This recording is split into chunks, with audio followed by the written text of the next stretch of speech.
uko witwara buri munsi nibyo bihitamo amahirwe uzabona ejo. Nta muntu ubura amahirwe, ahubwo imyitwarire ye niyo igena uburyo ayinjiramo. Ese amahirwe agucaho cyangwa ni wowe uyirukana? Tuguhaye ikaze muri iyi video. Hari abantu benshi bavuga ko nta mahirwe bagira, ariko amahirwe arabategereje, ahubwo imyitwarire yabo niyo iyirukana. Muri iyi video tugiye kurebera hamwe imyitwarire igera kuri 6 ituma amahirwe yawe akugeraho ntuyabone, yakwegera ntukabakabe ngo uyafate. Tuguhaye ikaze kuri Set TV Rwanda, tuguhaye ikaze kuri channel yacu. Imyitwarire ya mbere ni ugushaka ibintu byose vuba, kutagira patience.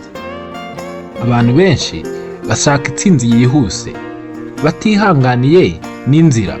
Ugerageza ikintu ukwezi kumwe cyaba kitaguhaye umusaruro ugahita urekeraho.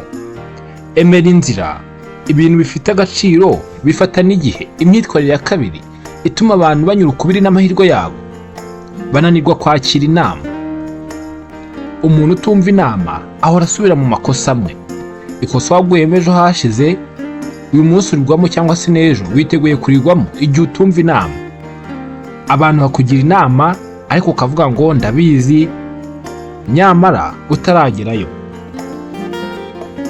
Ikintu wakora, jya wumva mbere yo gusubiza. Inama nziza iragukiza kandi ikakungura imyaka myinshi myiza, kuko utongera kugwa mu ikosa waguyemo. Imyitwarire ya gatatu, guhora wibona nk'uwatsinzwe. Ibi nabyo bituma amahirwe yawe unyura ukubiri nayo, ntakugereho ukayarengaho, cyangwa se yaza agasanga utiteguye. Iyo wiyise uwatsinzwe, amahirwe ntabona aho agushyira. Buri kuvuga ngo ibintu byiza si ibyanjye, uba uri kwifungira amahirwe. Hindura uko wibona. Wowe ubwawe nturi ikibazo, ahubwo uri igisubizo. Ifate nk'igisubizo.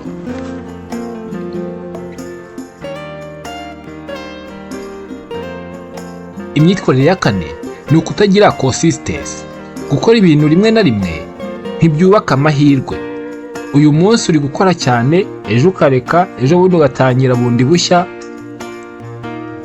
Ihe intego, ukore mu buryo budahinduka. Niba uri gukora cyane, ejo nturekere, ukomeze ukore, n'ejo bundi ubigenze uko. Hitamo ibintu bike ukora buri munsi, aho gukora byinshi rimwe, kuko iyo ukoze byinshi rimwe birangira nta na kimwe ushyizeho imbaraga. Imyitwarire ya gatanu ituma abantu babusana n'amahirwe ni ugutesha agaciro ibintu bito. Amahirwe menshi atangira ku bintu bito. Utesha agaciro ibintu bito, umuntu muto. Amahirwe ntabwo aringaniye, ntabwo ari ku kigero kingana. Mfite amahirwe yanjye bitewe n'aho mbarizwa, nawe ufite amahirwe yawe. Fata buri mwanya nk'urugi ushobora kukugeza kure. Imyitwarire ya gatandatu ni ukutitwara neza ku bantu. Imyitwarire mibi ifunga inzugi wowe utazi. Niba uvuga nabi, ukirata, ukaba udashimira, abantu bakwirinda bucece. Ugomba kubaha buri wese, kuko ntabwo ntuzigera unamenya umuntu uzagufungurira urugi rw'amahirwe yawe. Niba hari imyitwarire muri iyi wiyumvaho, ntucike intege. Kuyimenya ni intambwe ya mbere yo kuyihindura. Comment yawe, imyitwarire nawe ubona ituma abantu bifungira amahirwe, kandi ukande subscribe, like ndetse usangize n'iyi video ku muntu yafasha kugira ngo azahure n'amahirwe ye. Urabukoze cyane. Bye bye.